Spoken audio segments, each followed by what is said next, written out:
మీరు నోరెత్తకపోయినా మీరు ఆ డబ్బులు ఎక్కడ దాచారో నేను తేలుస్తాను. ఎక్కడ దాచినా బయటికి లాగుతాను. ఎవరినైనా మోసం చేయొచ్చేమో కానీ ఈ త్రిపురని మాత్రం మోసం చేయలేరు. లాగుతా, ఎక్కడ దాచినా బయటికి లాగుతా.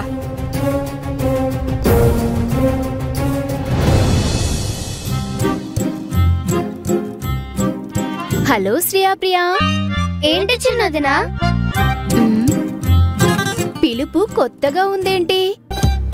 ఇంతకు ముందు వదిన, బాబీ అని క్యూట్ గా పిలిచేవారు. ఇప్పుడేంటి వదినకు ముందు చిన్న అనే బిరుదు చేరింది? ఇంతకు ముందు ఇంటికి కోడలు నువ్వొక్కదానివే. ఇప్పుడు ఇంటికి కొత్త కోడలు వచ్చింది కదా. నీకంటే వెనకాలొచ్చినా ఈ ఇంటికి పెద్ద కోడలైంది, చూసావుగా. వచ్చిన ఆవిడ పెద్ద కోడలైతే మాత్రం ఏం లాభం? పనంతా నేనొక్కదాన్ని మోయాల్సి వస్తుంది. శ్రీయాప్రియా, ఏం చేస్తున్నారే? వదినకి కంపెనీ ఇస్తున్నా మమ్మీ. అమృత, ఎమ్మెల్యే గారు మన ఇంటికొచ్చి నిలబడి తన మీదేసుకొని ఇన్ని కార్యక్రమాలు చేపించారు. వాళ్ళకి స్పెషల్ గా భోజనాలు పెట్టాలా వద్దా? భోజనాలా అంటూ బావురకప్పలా నోరు తెరుస్తావేంటే?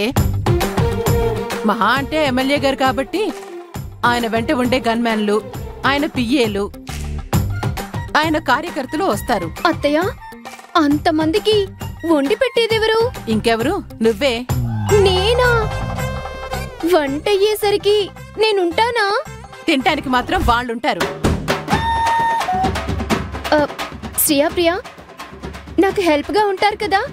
కష్టం వదినా, వంట వన్ హ్యాండ్ తో చేస్తేనే బాగా కుదురుతుంది. వంటలో సాయం చేద్దామని ఒకసారి చెయ్యేసామనుకో, కారం ఎక్కువై మంట మంట అంటే మన మర్యాదే పోతుంది. ఎందుకే అమృత అంత బాధపడుతున్నా?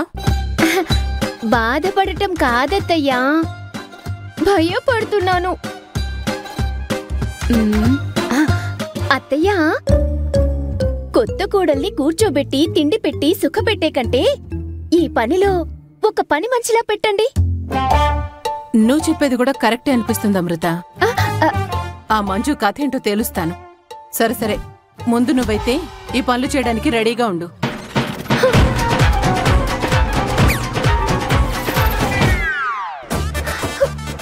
అనవసరంగా గెలికి నిప్పులో ఉప్పేసినట్టయింది నా బ్రతుకు.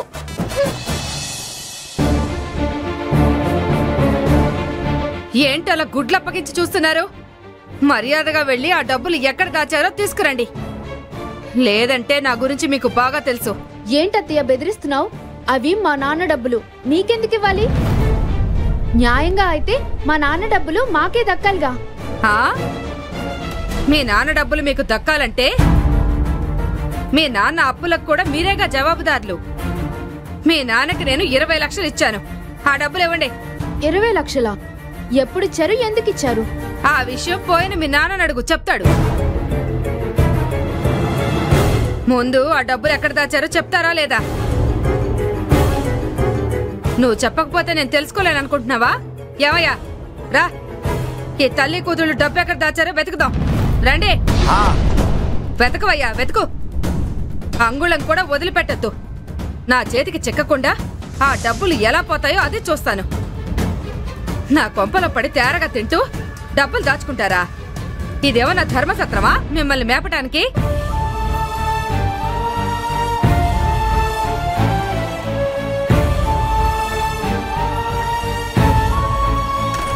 అత్తయ్య, అవి నా బుక్స్ అత్తయ్య.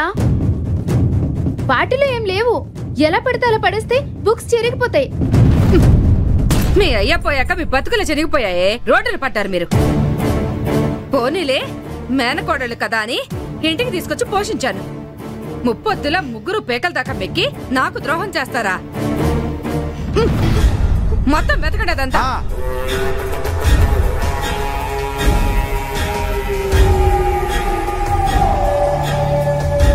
మా అన్నకిచ్చిన 20 లక్షలు పోయాయి. మిమ్మల్ని కానీ నా నెత్తిన పడేసిపోయాడు. ఎంతైనా మేనకోడలు కదా అని చేరదీస్తే ఆ మంజు నా కొడుకుని అలా మోసం చేసింది. మీరేమో ఇలా మోసం చేశారు. మిమ్మల్ని వదలను. నా డబ్బు అణా పైసలతో సహా వసూలు చేస్తాను. ఏమయ్యా, నా వెనకాల తిరగకపోతే ఇల్లంతా వెతకొచ్చు కదా? అటు కాదు, 4 లక్షలు. ఇటు. 4 లక్షలు 1 మంత్ అయ్యో. ఛ!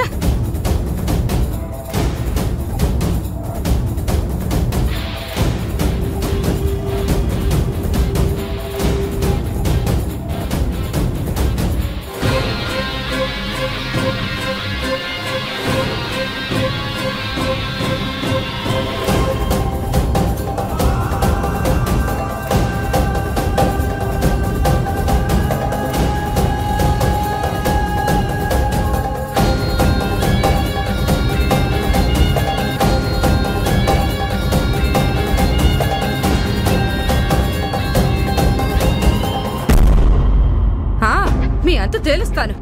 నా అన్నని పొట్టని పెట్టుకునేదే కాక నా అన్న డబ్బులు కూడా మింగేస్తారా? మీ అంత చూస్తాను, చెప్తాను మీ సంగతి. ఏంటమ్మా పొద్దున్నే ఏంటి నీ గోల? నీ అరుపులకి నా నిద్ర అంతా పోయింది. ఏదో ఒక గొడవ లేకపోతే మనశ్శాంతిగా ఉండదా నీకు? అబ్బా ఏంటమ్మా అలా కొట్టావు? కొట్టాలా కొయ్యాలరా నిన్ను? యువతల ఈ తల్లి కూతుళ్ళు స్కాములు చేస్తుంటే నీకు నిద్రలా పట్టిందిరా? స్కామ్లా? ఏం స్కామ్లమ్మా? ఒరే, మీ మావయ్య పిఎఫ్ డబ్బులు 4 లక్షలు వచ్చాయిరా. అవి మనకు తెలియకుండా దాచేశారు. 4 లక్షలా? మరి ఎంత తెలివిగా మనల్ని మోసం చేస్తున్నారో తెలుసా? ఏమి తెలియనట్లు నటిస్తూ మంజుకి నీకు పెళ్లి జరగకుండా చేసింది. మనల్ని వెర్రివాళ్ళని చేసి పెద్ద కూతుని పెద్దింటి కోడలు చేసింది. ఎక్కడుండి మన సొమ్ము తింటూ వచ్చిన డబ్బులు దాచేసుకున్నారు. అసలేం తెలియని అమాయకుల్లాగా ఎలా చూస్తున్నారో చూడు. రే మొద్దు, ఆ డబ్బులు ఎక్కడ దాచారో వెతుకు. అందులో 1 రూపాయి కూడా మిస్ అవడానికి వీల్లేదు. పద పద వెతుకుదాం, పద ముందట పద.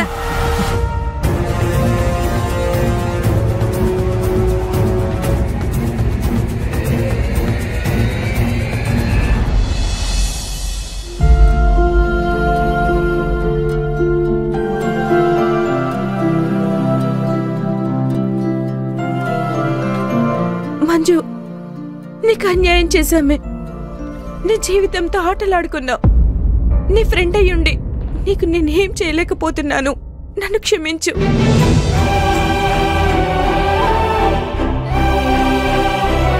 మేడం, మీరు మంజు మేడం గురించి చాలాసేపటి నుంచి బాధపడుతున్నారు. బాధపడకండి మేడం. బాధపడకుండా ఎలా ఉంటాను? ఈరోజు మన డిపార్ట్మెంట్ వల్ల మంజు జీవితం బలవంతంగా చీకట్లోకి నెట్టి పడేసినట్టయింది. సరి చేసుకోలేని తప్పు చేసింది. పుష్పక్క, దాస్ అన్న సాంబయ్య అంకుల్ ఆ కేసు విషయమే పక్కూరుకు వెళ్లారు.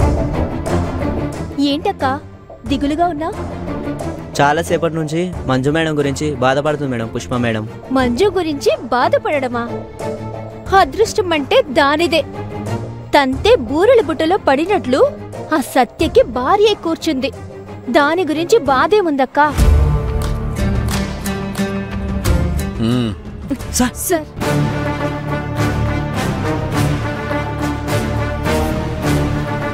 మంజు సంతోషపడటానికి తనకి ఇష్టమైన వ్యక్తితో పెళ్లి జరగలేదు.